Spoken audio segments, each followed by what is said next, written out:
My son looked straight at me and said, "Mom, either cook dinner for my wife right now, or pack your things and leave this house." For a moment, I honestly thought I had misheard him. I was standing in the kitchen I had spent 36 years building a life in. The same kitchen where I baked birthday cakes, stitched school costumes at the table, and stayed up late packing lunches when my boy was little. And now that same boy, the child I raised with my own two hands, was telling me to leave, or become the maid in my own home. My name is Eleanor Brooks. I'm 75 years old, and until 6 months ago, I believed my son Daniel loved me. Now I'm not so sure anymore. But before I tell you what happened next, before I explain how everything turned upside down, and how I eventually took back my life, let me ask you something. If a child you raised suddenly treated you like a stranger, what would you do? Would you stay quiet? Would you fight? Or would you walk away? Before we go further, if you enjoy emotional stories like mine, please take a second to subscribe to the channel, and let me know in the comments which city you're listening from. I read every comment, and it means the world to know how far these stories travel.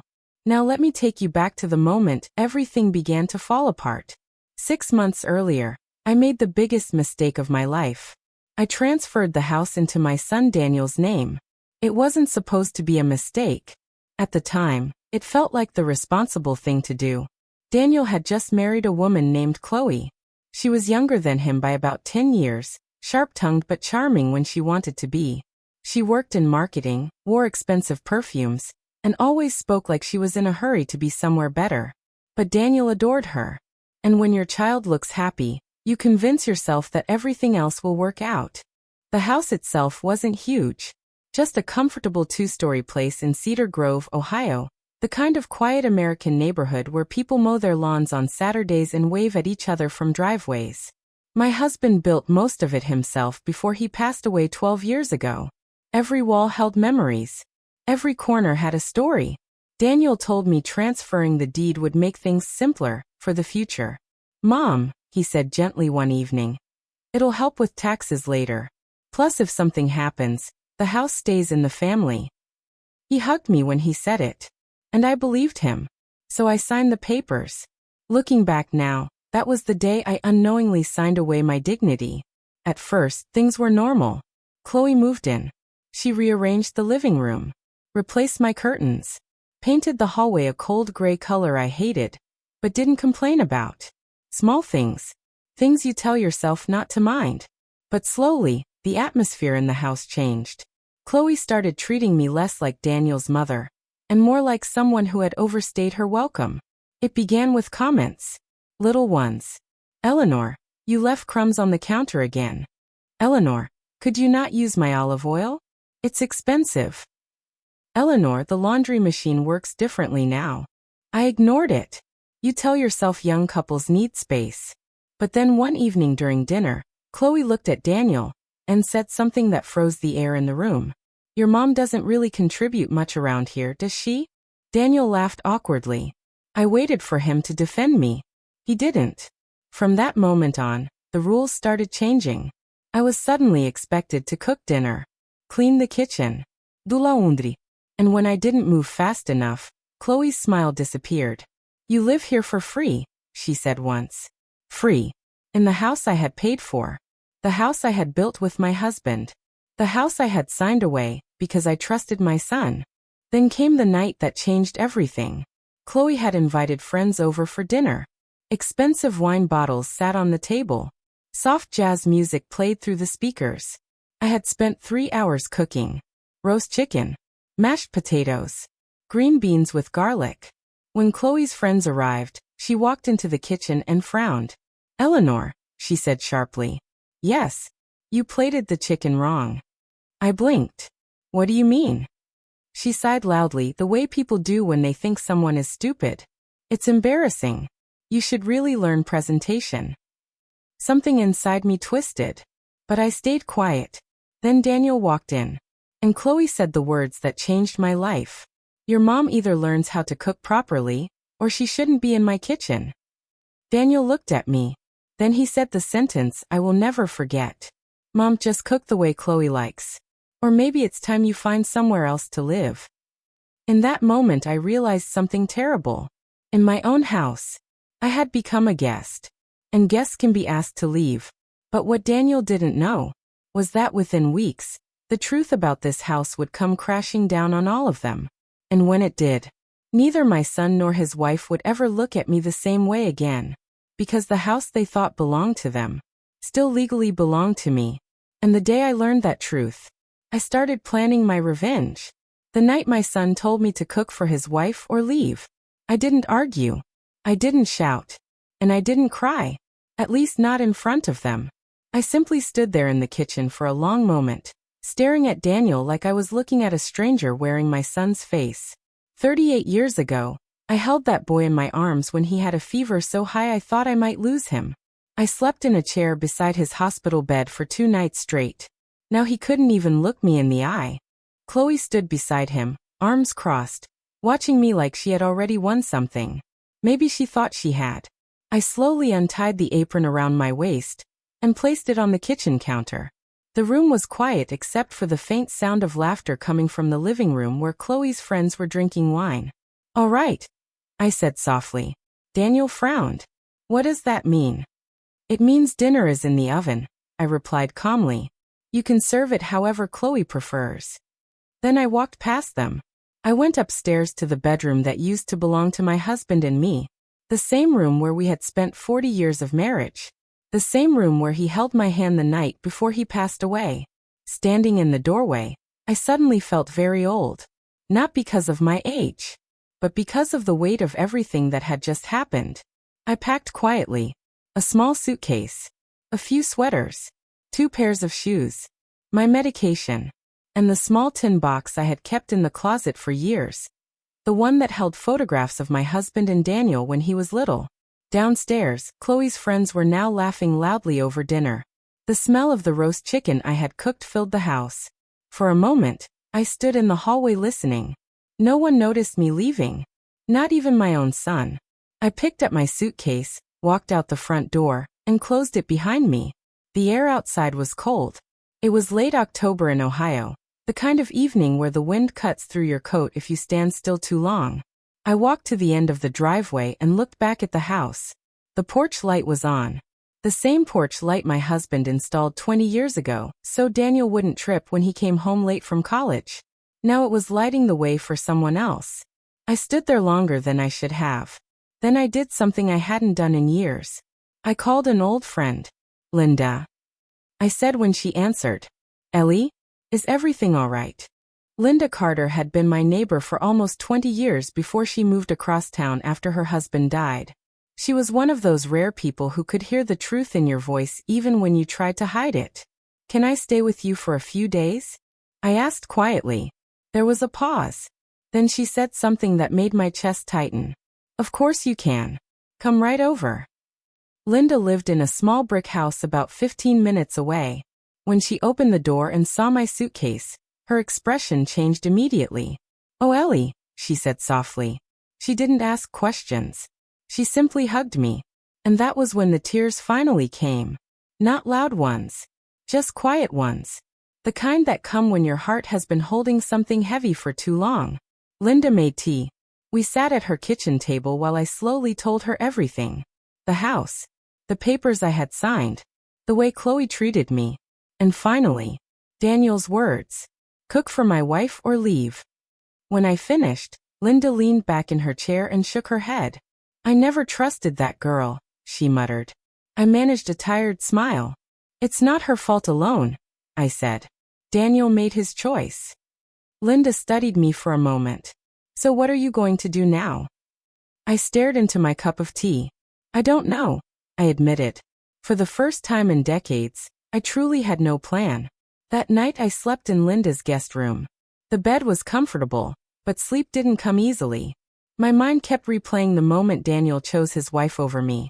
Around midnight I got up and walked to the kitchen for water. Linda was already there, sitting at the table with a book. "Couldn't sleep?" she asked. I shook my head.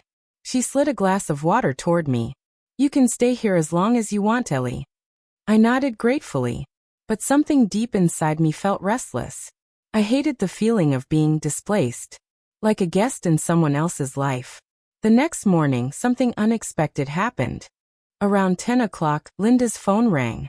She answered, listened for a moment, then looked at me with a puzzled expression. "Ellie," she said slowly, covering the receiver. "There's a lawyer on the phone asking for you." "A lawyer?" "Yes." My stomach tightened. "I don't know any lawyers."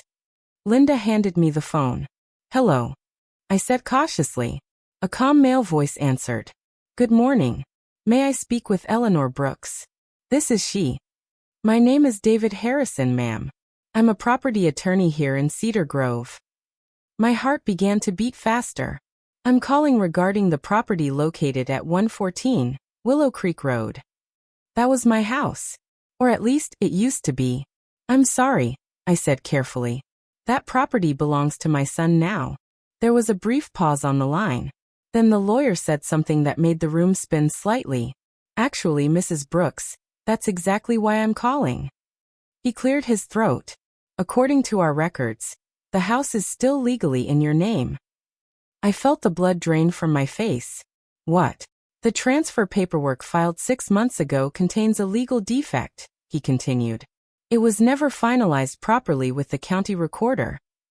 Linda leaned closer, trying to read my expression. "So," I whispered. "So legally speaking," the lawyer said, "your son does not own that house." I gripped the phone tighter. "Mrs. Brooks," he added calmly, "as far as the law is concerned, Daniel and his wife are living in your house." And in that moment, something inside me changed. The sadness was still there, but underneath it, a very different feeling was starting to grow. Because for the first time since I walked out that door, I realized something important. I wasn't powerless anymore. And very soon, my son and his wife were going to learn that the hard way. When the lawyer said the house was still legally mine, I didn't speak for several seconds. I just stood there in Linda's kitchen holding the phone, trying to process what I had just heard. "You're saying the transfer didn't go through?" I finally asked. "That's correct, Mrs. Brooks," the lawyer replied calmly. "The deed paperwork submitted to the county had several legal errors. It was never fully processed." Linda was watching my face closely. "So the property title remains under your name?" My mind raced. "But my son told me everything was complete," I said slowly. "We signed the documents."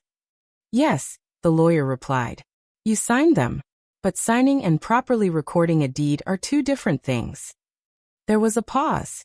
Then he added something that made my heart beat even faster. "Someone attempted to file the transfer again 3 weeks ago." My grip tightened on the phone. "Who?" "The filing request was submitted under the name Chloe Brooks." Linda's eyebrows shot up. I closed my eyes for a moment. Of course. Chloe. Suddenly everything started making sense. Her constant comments about the house.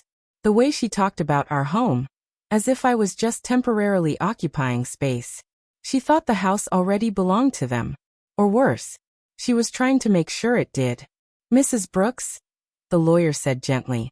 "Yes, I'm here. Would you be able to come to my office this afternoon? I think it's important we go over your options." "My options?" I repeated quietly. "Yes," he said. "Because legally speaking, you still have full control over that property." Full control. The words felt strange. For weeks I had felt like a powerless old woman pushed out of her own life. And now suddenly, the law was telling me something very different. "I'll be there," I said. An hour later, Linda drove me to the lawyer's office downtown. The building was one of those older brick structures with polished wooden floors and quiet hallways that smelled faintly of paper and coffee. David Harrison greeted us in the reception area. He looked to be in his early 50s, neat suit, calm eyes, the kind of man who spoke carefully. "Mrs. Brooks," he said warmly, shaking my hand. "Thank you for coming." We sat in his office while he pulled out several documents. "Let me explain exactly what happened," he began. He slid a folder across the desk. "These are the original transfer forms you signed." I recognized my signature immediately. But as he flipped through the pages, he pointed to several sections filled out in handwriting that wasn't mine. These areas required additional notarization and verification before the county would accept the transfer, he explained. And that didn't happen. Correct. So the deed never changed ownership? No. Linda leaned forward. So the house is still Eleanor's? The lawyer nodded. Yes. My heart pounded in my chest. All this time, Daniel and Chloe had been living there believing the house was theirs, believing they had the power. And yet legally, they were nothing more than residents. Residents in my house. Why would Chloe try filing again 3 weeks ago? I asked quietly. The lawyer folded his hands. My guess. He gave a small shrug. She realized something was wrong with the paperwork. I thought back. 3 weeks ago was when Chloe had started acting even colder toward me. More impatient. More demanding.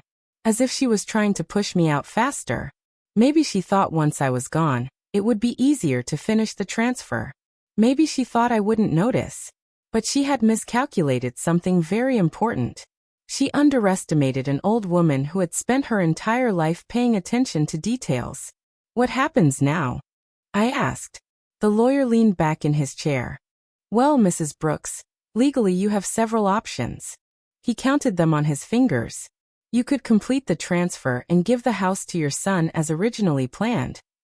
Linda made a quiet scoffing sound beside me. The lawyer smiled faintly and continued. Or you could keep the property under your name. And if you choose to do that, he met my eyes. Then your son and his wife would technically be living there with your permission. And if I remove that permission? I asked slowly. The lawyer's voice remained calm. Then they would have to leave. Linda actually let out a small laugh. Well, that's poetic, she said. But I wasn't laughing. I was thinking about Daniel's words in the kitchen. Cook for my wife, or leave. Thinking about Chloe's smirk when she told me I lived there for free. The humiliation. The loneliness. The quiet nights wondering where I would go. For the first time since that night, I felt something other than sadness. Something steadier. Stronger. What would you do in my position? I asked the lawyer. He raised his hand slightly. I'm afraid I can't make that decision for you. I know, I said softly. But as someone who has seen situations like this, what usually happens? He thought for a moment. Most parents forgive their children. I looked down at the papers. Forgiveness. That word used to come easily to me. But something about the way Daniel had looked at me that night, something about the way Chloe treated me like a servant, made forgiveness feel very far away. On the drive back to Linda's house, I stared out the window quietly. Linda glanced at me. You're plotting something, aren't you? I didn't answer right away. Instead, I asked a different question. Linda, how long have you known me? She smiled slightly. 32 years. And in all that time, have you ever known me to start a fight? She laughed. Ellie, you avoid fights like they're contagious. That's true, I said softly. But sometimes, I turned to look at her. Sometimes people mistake kindness for weakness. Linda's smile slowly grew. Oh boy, she said. What are you planning? I looked back at the road ahead. I think it's time Daniel and Chloe learned something. What? I took a deep breath. That the woman they threw out of the house still owns the front door.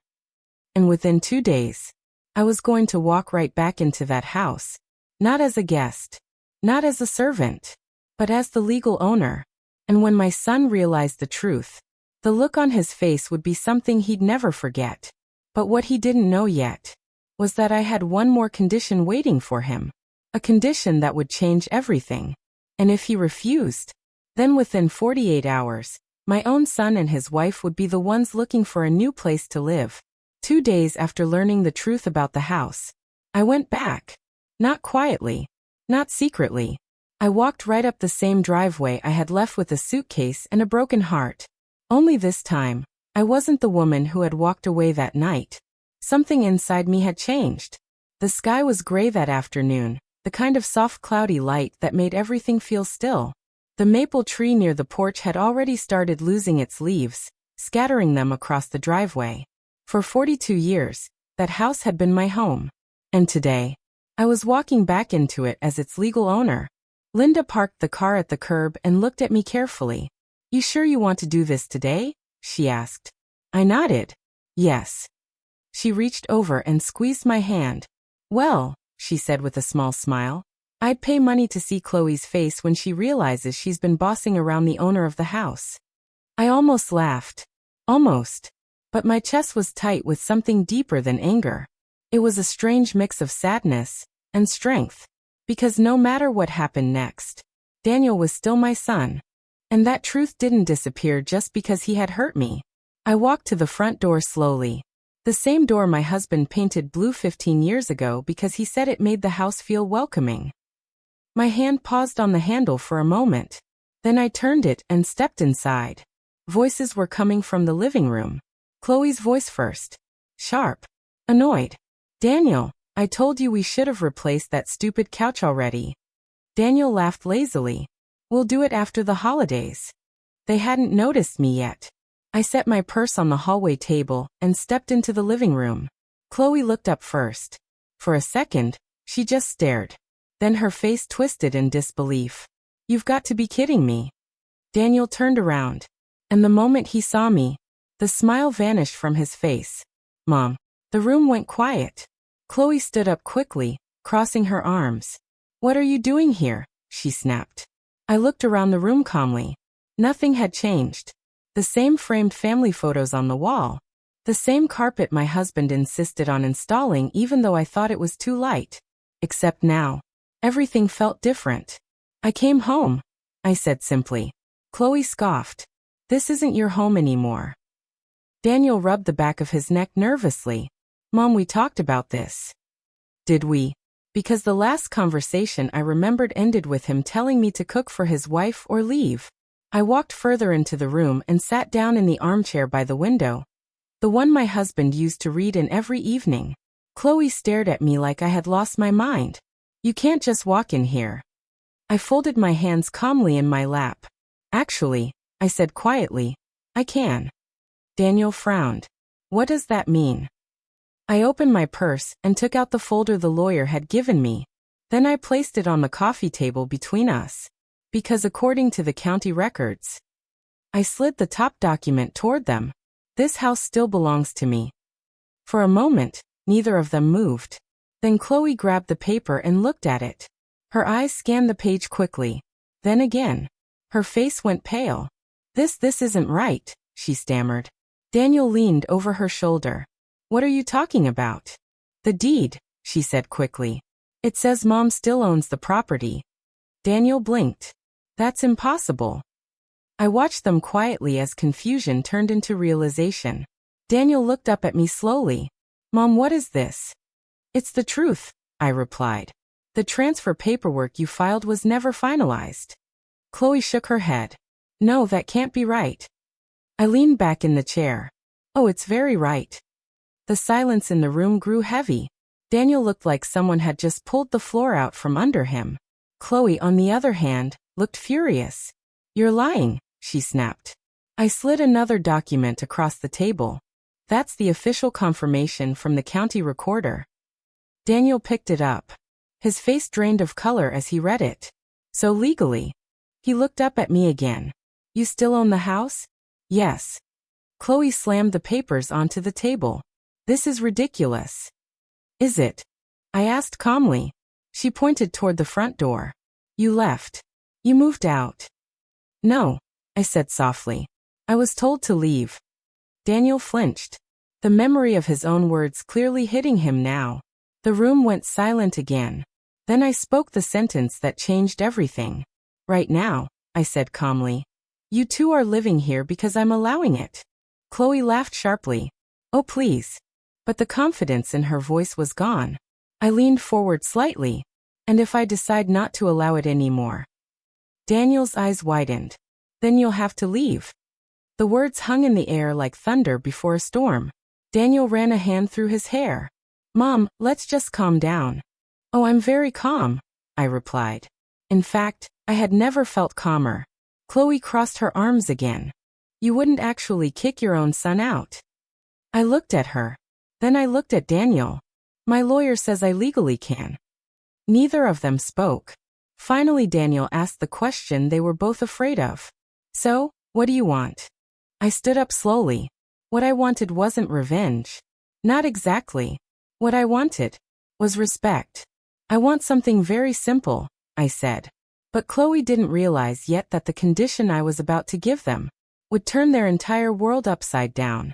Because within the next 48 hours, they were going to have to make a decision. Either they would follow my rules in my house, or they would both be packing their bags.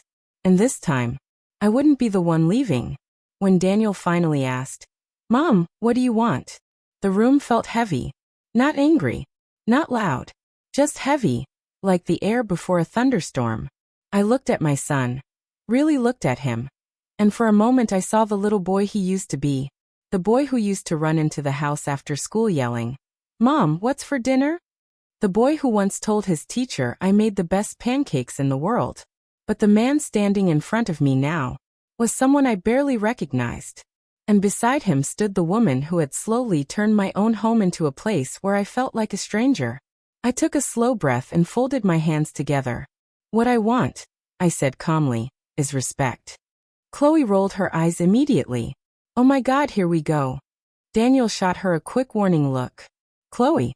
But she didn't stop. "You disappear for 2 days and suddenly you come back acting like a landlord?" I turned my head and looked at her. Not angrily, just steadily. "That's exactly what I am."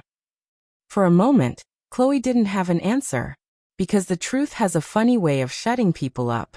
Daniel sighed and sat down on the couch. "Mom," he said, rubbing his temples, "this whole situation is getting ridiculous." "Is it?" I replied quietly. "Yes," he said. "You signed the house over to me. I tried to, I corrected. But legally, I didn't." Chloe threw her hands up. "This is insane." I reached into my purse and took out one final document. Then I placed it carefully on the coffee table. "This," I said, "is a simple living agreement." Daniel looked at it cautiously. "What kind of agreement?" "A very fair one." Chloe snorted. "Fair for who?" "For everyone," I said calmly. Daniel picked up the paper and began reading. His eyes moved slowly across the page. Then he looked up. "Mom, this says we have to sign a residency agreement." "That's right." "And follow house rules?" "Yes." Chloe laughed out loud. "You're joking." I leaned back in the chair. "No." Daniel kept reading. His eyebrows slowly lifted higher. "You're saying we would pay a small monthly rent and contribute to house expenses?" "Yes." Chloe slammed her hand on the table. "This is your son, not a tenant." I looked at her quietly. "My son told me to cook for his wife or leave my own house." The room fell silent. Even Chloe didn't speak this time. Daniel stared down at the document again. "There's also a clause here about respect?" I nodded. "It's very simple." I spoke slowly so there would be no confusion. "In this house no one treats me like a servant." Chloe scoffed again. "Oh please." But Daniel didn't laugh. He kept reading. "Shared responsibilities equal household respect, and..." He paused. Then he looked up. "What's this part?" I knew exactly which part he meant. "That's the most important one." He swallowed slightly. "It says if the agreement isn't followed, we have 48 hours to move out." "Yes." Chloe stood up so fast her chair scraped loudly against the floor. "You've lost your mind." But I didn't raise my voice. Not even a little. "I've found my backbone," I replied. For a long moment no one spoke. Daniel looked trapped between two worlds. On one side stood his wife, furious and prideful. On the other side stood his mother, the woman who had raised him. The woman who still legally owned the roof over his head. Finally he looked at me again. "You're serious?" "Very." Chloe stepped closer to him. "Daniel, this is manipulation." I almost smiled, because for months, manipulation was exactly what she had been doing to me. Daniel looked back down at the paper. "What if we don't sign?" His voice sounded smaller now. The question hung in the air. I answered calmly. "Then you'll need to find another place to live." Chloe laughed again. But this time the sound felt forced. "You wouldn't actually throw your own son out?" I met her eyes. "Wouldn't I?" Daniel looked between us nervously.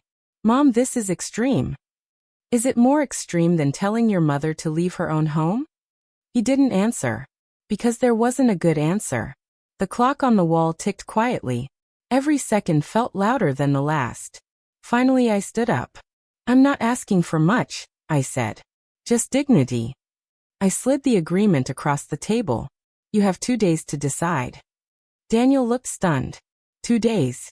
Yes. Chloe crossed her arms. We're not signing this. But Daniel didn't speak. He was still staring at the paper. Because deep down, he knew something Chloe didn't want to admit. Without my permission, they had nowhere to go. I picked up my purse and walked toward the hallway. Before going upstairs, I stopped and turned back to them. Oh, and one more thing. They both looked at me. For the next 48 hours. I said calmly, I expect to be treated like the owner of this house. Then I walked upstairs to my bedroom. For the first time in weeks, I slept in my own bed again. But downstairs, the real storm had just begun. Because that night, Daniel and Chloe were about to have a conversation that would change everything. And what Chloe said during that argument would reveal something far worse than disrespect. Something that proved she had been planning this whole situation from the very beginning. That night, after returning to my bedroom, I tried to sleep. But sleep didn't come easily. Too many memories lived in that room. The same curtains I had sewn myself 20 years ago still hung by the window. My husband's old reading lamp was still on the nightstand, even though no one had touched it since the night he passed away.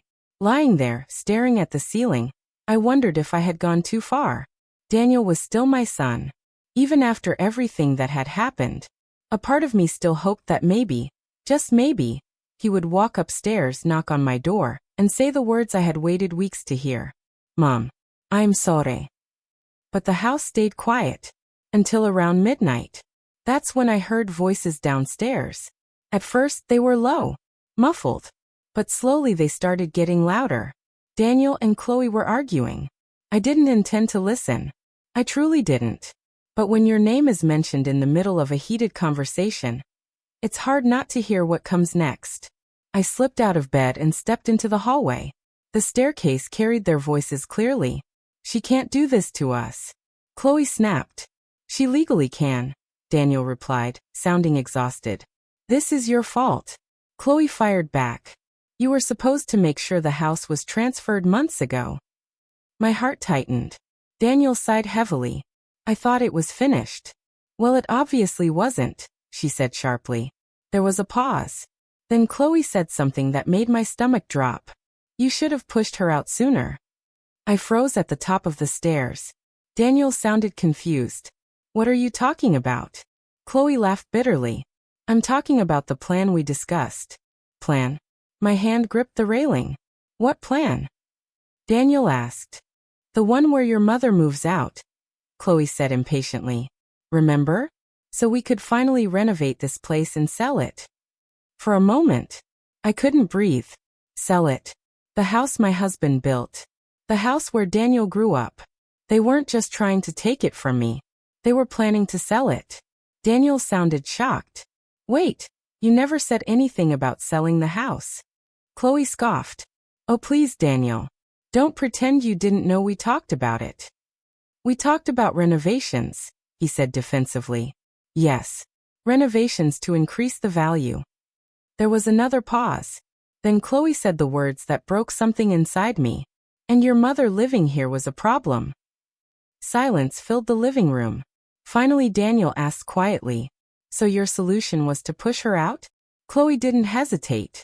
Yes. My chest felt tight. Not because of anger. Because of something deeper. Disappointment. You told me you just wanted space, Daniel said slowly. I did, Chloe replied. And the easiest way to get that space was if your mother moved somewhere else. Daniel sounded unsettled now. Chloe, she's 74. And Chloe shot back. She's healthy. She can live anywhere. The casual way she said it. As if I was just furniture that could be moved around. Daniel spoke again, quieter this time. You told me the house would eventually belong to us. It will, Chloe said confidently. How? Another pause. Then Chloe sighed like she was explaining something obvious. Once she leaves long enough, we finish the paperwork. My fingers tightened on the railing. She already signed most of the documents. Daniel sounded uneasy. But if the lawyer said the transfer failed, then we redo it, Chloe said quickly. And if she refuses? Daniel asked. Chloe laughed softly. She won't. Why are you so sure? Because she's weak. The word hit harder than anything else she had said. Weak. After raising a son alone for 15 years after my husband died. After working 2 jobs to pay for Daniel's college. After giving him the house because I believed it would secure his future. Weak. Daniel didn't answer immediately. Then he said something surprising. I don't think she's weak. Chloe sounded irritated. Daniel. She came back today and basically told us we might have to move out. That's just bluffing, Chloe said quickly. No, Daniel replied. She had legal papers. For the first time that night, Chloe sounded uncertain. Well, then we just wait. Wait for what? Daniel asked. For her to calm down. Chloe's voice softened slightly. She'll forgive you. Daniel sounded unsure. She might. Of course she will, Chloe insisted. She always does. Standing there in the hallway, I felt a strange calm settle over me. For weeks, I had wondered if I had been too harsh. If maybe I had misunderstood something. But now the truth was clearer than ever. This hadn't been an accident. It hadn't been a misunderstanding. It had been a plan. A quiet, patient plan to push me out of the only home I had left.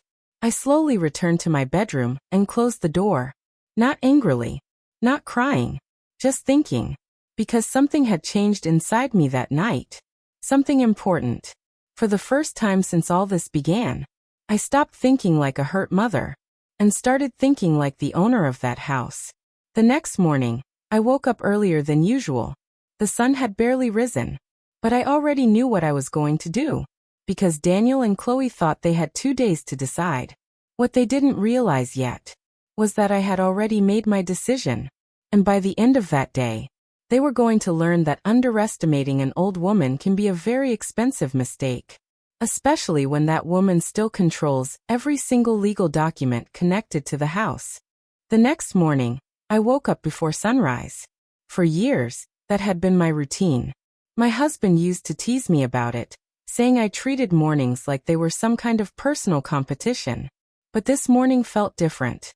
I wasn't waking up to make breakfast. I wasn't waking up to take care of anyone. I was waking up to take control of something that should have never slipped out of my hands in the first place. My house. For a moment, I simply sat on the edge of the bed, looking around the room that had held most of my life's memories.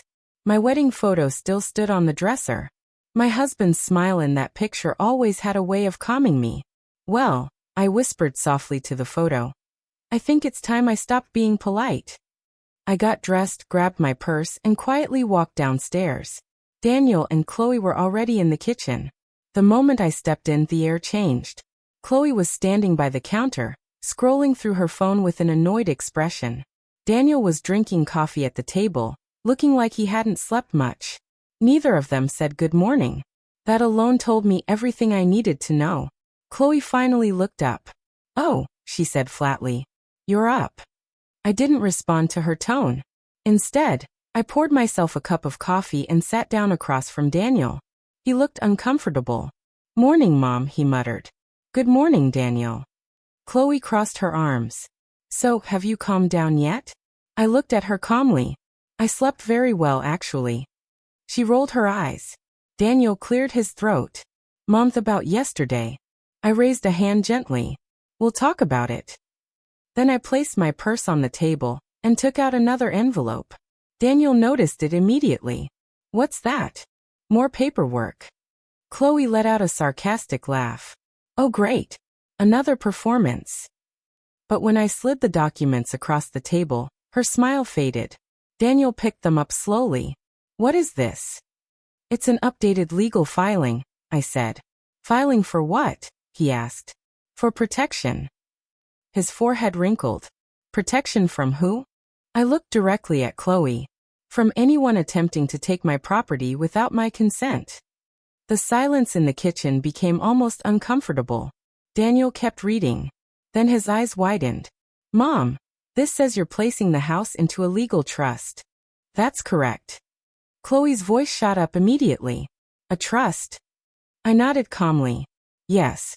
Daniel looked confused. What does that mean? It means, I explained, that the ownership of the house will be protected under legal supervision. Chloe slammed her hand on the counter. You can't just do that. I looked at her. I already did. Daniel looked between us nervously. Mom, why would you do that? Because, I said quietly. Last night I learned something important. His eyes flickered. What do you mean? I took a slow sip of coffee. Then I said the words that made both of them freeze. I heard your conversation. Chloe's face went pale instantly. Daniel looked stunned. You what? I heard you two talking about the plan to push me out. Chloe opened her mouth but no words came out. Daniel stared at the table. So the trust will make sure something like that never happens again. I continued calmly. Daniel read further down the page. Then he whispered something under his breath. Oh my God. Chloe leaned over. What now? He looked up at me. This says if you pass away, the house doesn't automatically go to me. That's correct. Then who gets it? He asked. I folded my hands together. The trust decides. Chloe's voice shook. You're punishing us. No. Iraplia. I'm protecting myself. Daniel looked devastated. Mom, you were going to give me the house. I said softly. But that was before I realized you were planning to sell it. Chloe suddenly spoke up again. That was just a discussion. I looked at her calmly. No. It was a plan. Daniel rubbed his face with both hands. This is getting out of control. No, I said. It's finally under control. Then I slid one last document across the table. Daniel picked it up slowly. What's this? The agreement I gave you yesterday. He stared at it for a long moment. Then he looked up. You're serious about the 48 hours? Yes. Chloe laughed bitterly. You're bluffing. But Daniel wasn't laughing. Because he had read the trust documents. And now he understood something Chloe didn't. I wasn't bluffing anymore. Everything was legally locked in place. Finally Daniel asked quietly, what happens if we sign it? I answered simply, you stay. And if we don't? My voice stayed calm. Then by tomorrow evening, you'll need to find another place to live. The room fell silent again. Daniel stared at the papers like his entire future depended on them. Because in many ways, it did. But what Daniel didn't know yet was that later that afternoon, something unexpected was about to happen. Something that would completely change the way he saw his wife. Because a visitor was about to arrive at the front door. And the person standing there was someone Chloe definitely didn't want me talking to. That afternoon, the house was unusually quiet. Daniel had locked himself in the study for most of the day, probably trying to understand the legal papers I had placed in front of him that morning. Chloe, on the other hand, spent most of her time pacing around the living room, talking angrily on her phone in a low voice. I didn't try to listen. I had already heard enough the night before. Instead, I sat in the sunroom with a cup of tea, watching the autumn leaves fall slowly in the backyard. For the first time in weeks, I felt strangely calm.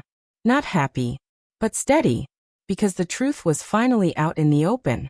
And now the decisions were no longer mine alone. Daniel and Chloe had less than 24 hours left to decide whether they were willing to respect me in my own house, or find somewhere else to live. Around 3 in the afternoon, the doorbell rang. The sound echoed through the hallway. Chloe was the closest to the door, so she opened it. At first, I didn't pay much attention. But then I heard her voice. Sharp. Tense. What are you doing here? Something in her tone made me curious. I stood up slowly and walked toward the hallway. A man was standing at the front door. He looked to be in his mid-40s, dressed in a brown jacket and holding a small envelope.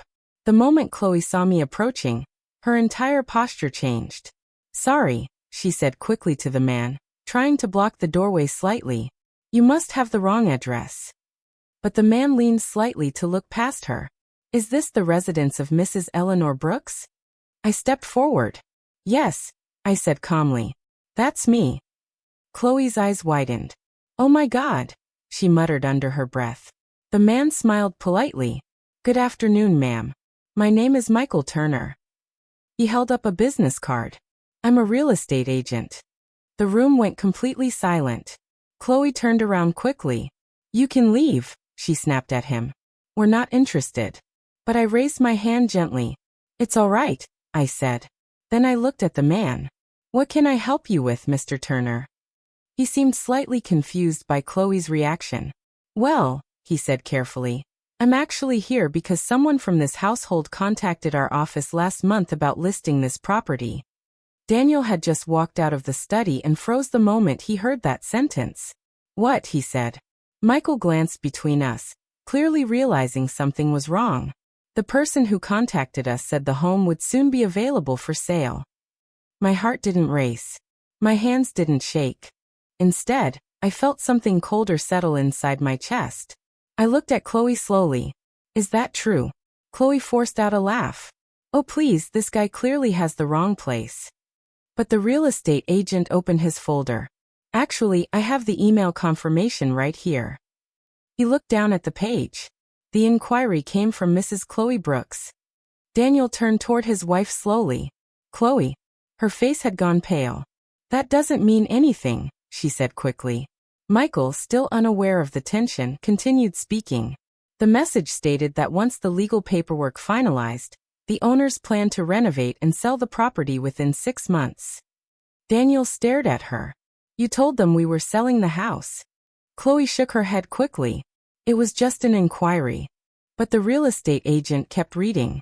It also mentioned that the current resident, an elderly family member, would be relocating soon. The room felt like it had frozen.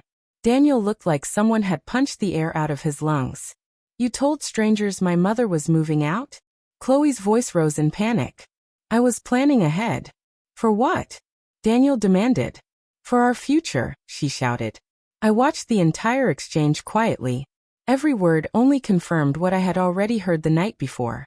The plan had been real. And now, Daniel was finally seeing it for himself. The real estate agent cleared his throat awkwardly. I'm sorry, he said gently. I didn't realize there might be a misunderstanding. I gave him a small, polite smile. There isn't. Then I took the paper from his hand and looked at the email. Chloe's name. Her message. Her plan. All in black and white. I handed the page to Daniel. His hands trembled slightly as he read it. Chloe, he said slowly. You told them the house would be yours in a few weeks. She didn't answer. Because there was nothing left to say. Finally Daniel asked the question that had been hanging in the air all day. Were you ever planning to tell me the truth? Chloe looked at him with a mix of anger and desperation. I was doing this for us. But Daniel didn't look convinced anymore. And for the first time since all this began, I saw something in my son's eyes I hadn't seen in weeks. Doubt. The real estate agent quietly excused himself and left. But the silence he left behind felt heavier than any argument. Daniel slowly turned toward me. Then toward the agreement still sitting on the kitchen table. The one I had given them the day before. He picked up the pen beside it. But before he could sign, Chloe grabbed his arm. Daniel, don't. Her voice was shaking now. If you sign that, she wins. Daniel looked at her. Then he looked at me. And the choice he was about to make was going to decide who stayed in that house and who walked out the front door forever. The pen was in Daniel's hand. The agreement lay open on the kitchen table between us. And for the first time since this whole nightmare began, the decision was entirely his. Not Chloe's. Not mine. His. The silence in the room felt thick enough to touch. Chloe was still gripping his arm tightly. Daniel, don't sign that, she said, her voice tense and desperate. If you do, she'll control everything. Daniel didn't answer right away. He was staring at the paper like it held the weight of his entire life. Then he slowly pulled his arm away from Chloe. I need to think, he said quietly. Chloe stepped in front of him. Think about what? She snapped. She's humiliating us. I didn't react.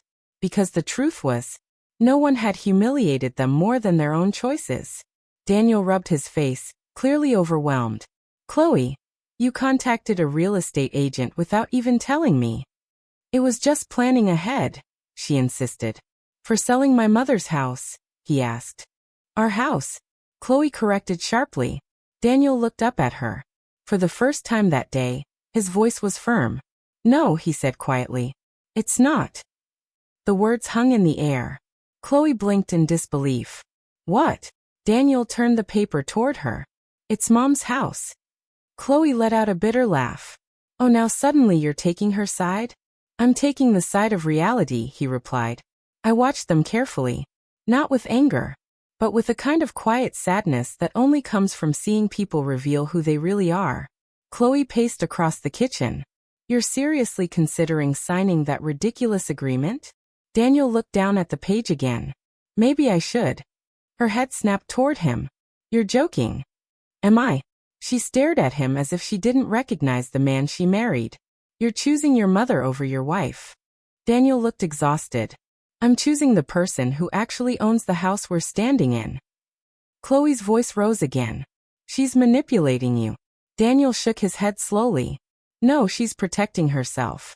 The truth in those words seemed to hit him just as hard as it hit Chloe, because for the first time, he was seeing the situation clearly. Chloe stepped closer to him again. Daniel, listen to me, she said urgently. If you sign that, we'll basically be tenants in our own home. Daniel gave a small, tired laugh. That's because it's not our home. She slammed her hand on the table. This is insane. I finally spoke. No, I said calmly. What's insane is believing you could push someone out of their own home and face no consequences. Chloe turned toward me with fire in her eyes. You set this whole thing up. I met her gaze steadily. No, you did. Daniel looked between us again. Then he slowly lowered himself into the chair.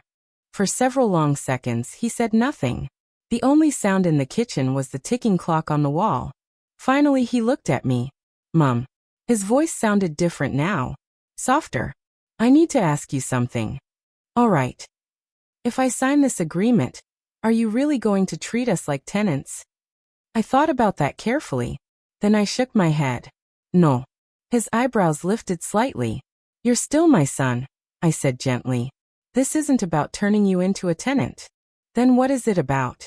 Boundaries. The word seemed to settle into the room. Everyone living in this house deserves respect, I continued. And that includes me. Daniel nodded slowly. For the first time in days, his shoulders seemed to relax, almost as if he had finally stopped fighting the obvious. Chloe, however, looked like she was about to explode. Daniel, if you sign that paper, I swear. He interrupted her quietly. I think you should stop. She stared at him. What? You've done enough. The shock on her face was almost painful to watch.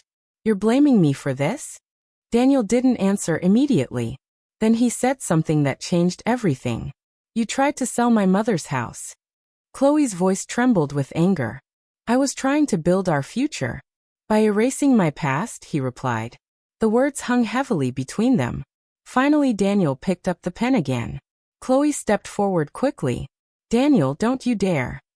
But this time, he didn't hesitate. He signed the paper. The quiet scratch of the pen across the page sounded louder than any argument that had happened in that house. When he finished, he placed the pen down slowly. It's done, he said. Chloe looked at the signed agreement like it had betrayed her personally. You just chose her over me. Daniel stood up slowly. No, he said calmly. I chose what was right. She shook her head in disbelief. You'll regret this. Maybe he would. Maybe he wouldn't. But in that moment, my son finally looked like the man I raised. I picked up the agreement and folded it neatly. Thank you, Daniel, I said quietly. Chloe grabbed her purse angrily. This isn't over, she snapped. Then she stormed toward the front door. The door slammed so hard the windows rattled. Daniel didn't chase her. He just stood there in the quiet kitchen, staring at the floor. For a long moment, neither of us spoke. Then he finally looked at me. Mom. Yes. Do you think she'll come back? I didn't answer right away, because deep down, I knew something Daniel didn't yet realize. That door Chloe slammed might not be the last door closing in this story, because the truth about her plans was even bigger than what we had already discovered. And very soon, Daniel was about to learn that his wife had been hiding one more secret. When Chloe slammed the front door, the entire house shook. The sound echoed through the hallway like the end of something. Daniel didn't move for a long time. He just stood there in the kitchen, staring at the door she had walked through, as if he was trying to understand how his life had unraveled so quickly. I didn't rush him. Some lessons take silence to settle in. Finally, after a minute or two, he slowly sat down at the kitchen table again and rubbed his hands over his face. "I didn't think it would turn out like this," he said quietly. His voice sounded tired, older somehow. I walked over to the sink and poured myself another cup of coffee before sitting down across from him. "Most people don't," I replied gently. He looked up at me. For the first time in weeks, there was no anger in his eyes. Just regret. "Mom, I'm sorry." Those two words were simple, but they were the words I had been waiting to hear since the night he told me to cook for his wife or leave. I studied his face carefully. "Are you sorry because she left?" I asked calmly. "Or because you realized how you treated me?" The question clearly surprised him. He didn't answer right away. Instead, he leaned back in the chair and stared at the ceiling for a moment. Then he sighed. "Both." At least he was honest. And honesty was a good place to start. That evening, the house felt strangely quiet. No arguments. No tensión. Just the familiar sounds of an old home settling into the night. Daniel helped me cook dinner for the first time in years. It was awkward at first. Neither of us quite knew what to say. But small things slowly began to feel normal again. He chopped vegetables. I stirred the soup. And for a moment, it almost felt like the old days. Halfway through dinner, he finally spoke again. "Mom." "Yes." "What happens now?" I looked at him over the table. "That depends on you." He frowned slightly. "What do you mean?" "You signed the agreement," I said. "So you can stay here." He nodded slowly. "And Chloe?" That question hung in the air between us. I thought about it carefully before answering. "That depends on her." Later that night, Daniel told me something he had been too embarrassed to admit before. The plan to renovate and sell the house had mostly been Chloe's idea. She had convinced him that selling the property would allow them to buy something bigger, something newer, something she called a real success. But somewhere along the way, Daniel had stopped thinking about what the house actually meant. Not just as a building, but as a home. A place where birthdays were celebrated. Where Christmas mornings were loud and messy. Where his father once taught him how to ride a bicycle in the driveway. When you grow up in a house like that, you don't realize its value until someone tries to take it away. 3 days passed. Chloe didn't return. Daniel called her several times, but she didn't answer. Then on the 4th day, something happened that surprised both of us. She came back. Not loudly. Not angrily. Just quietly. She stood on the front porch with a small suitcase beside her. I was the one who opened the door. For a moment, neither of us spoke. She looked different. Less confident. Less certain. "Can I come in?" she asked carefully. I didn't answer immediately. Instead, I stepped aside and let her walk into the house. Daniel came out of the living room when he heard the door open. Their eyes met. For several seconds, the silence was almost uncomfortable. Then Chloe finally spoke. "I was wrong," she said quietly. Daniel didn't say anything. "I thought if we pushed hard enough, everything would work out the way I wanted," she continued. "But I didn't think about what it would cost." Her eyes briefly shifted toward me, and for the first time since I had met her, she looked genuinely ashamed. "I shouldn't have tried to push you out of your own home," she said softly. I listened carefully, because apologies can be easy, but sincerity is harder to fake. Finally, I said something simple. "This house has room for respect," I told her, "but it doesn't have room for greed." She nodded slowly. "I understand." Daniel looked between the two of us. "So what happens now?" I smiled faintly. "Now we follow the agreement." Chloe glanced at the paper still sitting on the table. "The one with the house rules?" "Yes." She sighed quietly. "I suppose that means I'll be helping with dinner sometimes." I couldn't help but smile a little. That would be a good start. Life didn't magically become perfect after that. Trust takes time to rebuild. But something important had changed in that house. The balance. Daniel and Chloe both understood now that kindness should never be mistaken for weakness, and that the quiet old woman they once tried to push aside was stronger than either of them had imagined. A few weeks later, Linda came over for tea. She looked around the living room with a curious smile. "So," she asked me quietly, "did you win?" I thought about that question for a moment. Then I shook my head. This wasn't about winning. "What was it about then?" she asked. I looked around the house, at the family photos, the old furniture, the memories that still lived in every corner. It was about reminding everyone. I took a sip of tea and smiled softly. That respect should never be optional in your own home. And from that day forward, no one in that house ever forgot it again.